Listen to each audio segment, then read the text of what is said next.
बातमी मनसेच्या गोटातून आहे। मनसेकडून आता विधानसभा निवडणुकीसाठी 2 उमेदवारांच्या नावांची घोषणा करण्यात आलेली आहे। शिवडीमधून बाळा नांदगावकर यांना उमेदवारी जाहीर करण्यात आली आहे, तर पंढरपूरमधून दिलीप धोत्रे यांना मनसेने उमेदवारी दिलेली आहे।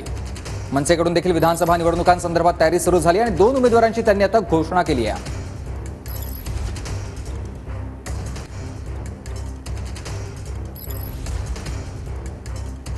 तर ग्राफिकच्या माध्यमातून बघूयात, मनसेनं 2 उमेदवार दिलेले आहेत। बाळा नांदगावकर हे मनसेचे उमेदवार असतील शिवडीमधून आणि त्यांच्या विरोधात सध्या विद्यमान आमदार ठाकरे गटाचे आहेत अजय चौधरी।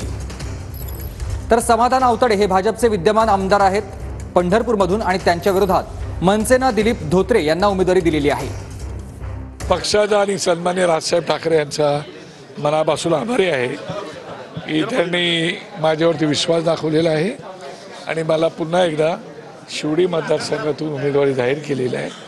मी खात्रीने सांगतो की शिवडी मतदारसंघातील लोक निश्चितपणे ह्यावेळेला राज ठाकरे साहेबांच्या उमेदवाराचा विचार करतील आणि विधानसभेमध्ये आपल्या हक्काचा माणूस, आपला माणूस म्हणून बाळा नांदगावकरला पाठवतील।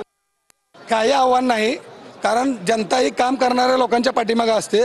त्या ठिकाणी महायुती असू द्या किंवा महाविकास आघाडी असू द्या, हे दोन्ही पक्ष काम करत नाही ते तिथल्या जनतेला माहीत आहे। त्या ठिकाणी महाराष्ट्र नवनिर्माण सेनेने एक पॅरलल असं सरकार आम्ही चालवलं आहे।